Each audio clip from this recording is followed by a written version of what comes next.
ఒక రైతు పడే కష్టాల గురించి గతంలో అనేక జిల్లాల్లో పవన్ కళ్యాణ్ గారు నేను పర్యటించినప్పుడు మేము చూసాం. పంట పండించిన తర్వాత 3-4 రోజులు లారీ కింద పండుకొని మిల్లర్ల దగ్గర పోయి బతిమలాడుకోవాల్సిన పరిస్థితి తీసుకొచ్చారు గత ప్రభుత్వం. ఆ పరిస్థితి మారుతుంది.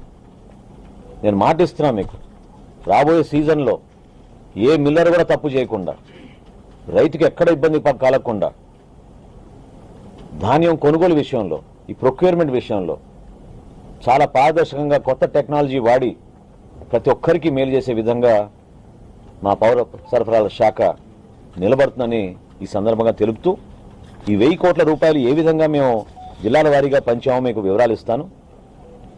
పశ్చిమ గోదావరి జిల్లాకి 565 కోట్ల 95 లక్షలు, తూర్పు గోదావరి జిల్లాకి 121 కోట్ల 96 లక్షలు, కోనసీమ జిల్లాకి 163 లక్షల 59 లక్షలు, కాకినాడ జిల్లాకి 21 కోట్ల 92 లక్షలు, ఏలూరు జిల్లాకి 119 కోట్ల 96 లక్షలు, చివర్లో బాపట్ల జిల్లాకి 6 కోట్ల 61 లక్షలు. సుమారు 49,000-50,000 మంది రైతులకి ఉపశమనం కలిగేటట్టు, ఇంత కష్టమైన ఆర్థిక పరిస్థితుల్లో కూడా నిజంగా ఒక విధంగా మా శాఖ పనితీరు చూసి ఇంకా ఉత్సాహంగా పనిచేయాలనే ఆలోచనతో అధికార యంత్రాంగం అందరూ కలిసి వస్తున్నారు. నేను మనస్ఫూర్తిగా వాళ్ళని అభినందిస్తున్నాను.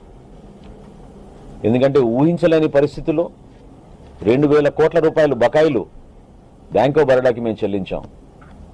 ప్రభుత్వ సహకారంతో, ముఖ్యమంత్రి గారి ఆదేశాలతోటి, చెడ్డ పేరు రాకూడదు మన ప్రభుత్వానికి అనే ఆలోచనతో ఆర్థికంగా ఇబ్బంది పడినా ముందుగా స్టాచ్యుటరీ పేమెంట్ 2,000 కోట్ల రూపాయలు ఆల్రెడీ వెచ్చించాం. ఇది కాకుండా ఈ 1000 కోట్ల రూపాయలు రాష్ట్ర ప్రభుత్వం మాకు సహకారం అందించింది కాబట్టి, పెద్ద మనసుతో ముఖ్యమంత్రి గారు, ఉప ముఖ్యమంత్రి గారు స్పందించారు కాబట్టి ఈ 1000 కోట్ల రూపాయలు ఈ రైతులకి మేము అందించగలుగుతున్నాం. రాబోయే రోజుల్లో ఖచ్చితంగా ఆ బ్యాలెన్స్ 600 కోట్ల రూపాయలు తప్పకుండా కొద్ది రోజుల్లోనే అది కూడా మేము మన రైతులకి అందించే విధంగా మీకు ఒక భరోసా ఇస్తున్నామని ఈ సందర్భంగా తెలుపుకుంటున్నాను. ఖచ్చితంగా మా సివిల్ సప్లైస్ కార్పొరేషన్ని ఫైనాన్షియల్గా స్టేబుల్ చేయబోతున్నాం. రాబోయే మార్చి కల్లా కనీసం 10,000 కోట్ల రూపాయలు బకాయిలు తగ్గించడానికి ఒక ప్రణాళిక సిద్ధం చేసుకున్నాం. బ్యాంకులకి చెల్లించాల్సింది ఉంది. తప్పకుండా వాళ్ళకి ప్రాధాన్యత ఇచ్చి వాళ్ళు కూడా రాబోయే రోజుల్లో రైతులను ఆదుకోవడానికి ముందొచ్చి క్రెడిట్ ఫెసిలిటీస్ ఎక్స్టెండ్ చేసే విధంగా బ్యాంకర్స్ని, ఫైనాన్షియల్ ఇన్స్టిట్యూషన్స్ అందరిని కూడా సహకరించమని నేను కోరుతున్నాను. ఎందుకంటే చాలా నిజాయితీగా పనిచేస్తాం. కనీసం 10,000 కోట్ల రూపాయలు మార్చి 31వ తారీఖు కల్లా తిరిగి వాపసు చెల్లించడానికి ఒక ప్రణాళిక సిద్ధం చేసుకుని మేము ముందుకెళ్తున్నాం. దాన్ని కూడా ఈ ఇన్స్టిట్యూషన్స్ అందరూ కూడా గుర్తిస్తారని, తద్వారా మన రాష్ట్రానికి మరింత మేలు జరుగుతుందని మనస్ఫూర్తిగా మేము ఆశిస్తున్నాం. ఎవరైతే ఈ దోపిడీకి పాల్పడ్డారో, కొంతమంది ఇంకా పాల్పడుతున్నారో వాళ్ళని మాత్రం వదిలే ప్రసక్తే లేదు. ఒక్క ద్వారంపూడి కుటుంబం చేసిన అవినీతి మామూలు విషయం కాదు. ఆ ప్రాంతంలో ఇది రాష్ట్ర వ్యాప్తంగా వాళ్ళు దాన్ని విస్తరించారు. ఆ నెట్వర్క్ని డిస్మాంటిల్ చేయాలి. అన్ని జిల్లాల్లోనూ వీళ్ళు భయంకరంగా ఈ మాఫియాని పెంచుకుంటూ వచ్చారు. తప్పకుండా రాబోయే రోజుల్లో కఠినంగా మేము వీళ్ళపైన చర్యలు తీసుకుంటాం. సమాచారం సేకరించుకుంటున్నాం, ఇంకా తనిఖీలు చేస్తాం. ఈ వ్యవస్థ మాత్రం ప్రక్షాళన జరిగే వరకు ఒక ప్రణాళిక సిద్ధం చేసుకుని రాష్ట్ర ప్రజలకి మేలు చేసే విధంగా మేము ముందుకెళ్తాం.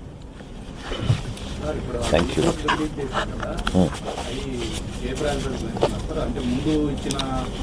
ఫస్ట్ అందరికన్నా ముందు పాపం ఎవరైతే రైతులు ఆ ధాన్యాన్ని అందించారో, మేము కొనుగోలు చేశామో వాళ్ళకి ప్రాధాన్యత ఇచ్చుకుంటూ లిస్టు తయారు చేసి దాని ప్రకారంగానే ఇచ్చుకుంటూ వస్తాం.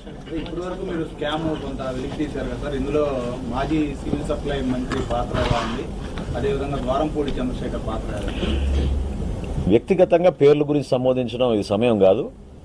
ఖచ్చితంగా సిఐడి ఎంక్వైరీ లేదా స్థానికంగా ఉన్న కలెక్టర్ గారికి ప్రస్తుతం బాధ్యతలు అప్పచెప్పాం.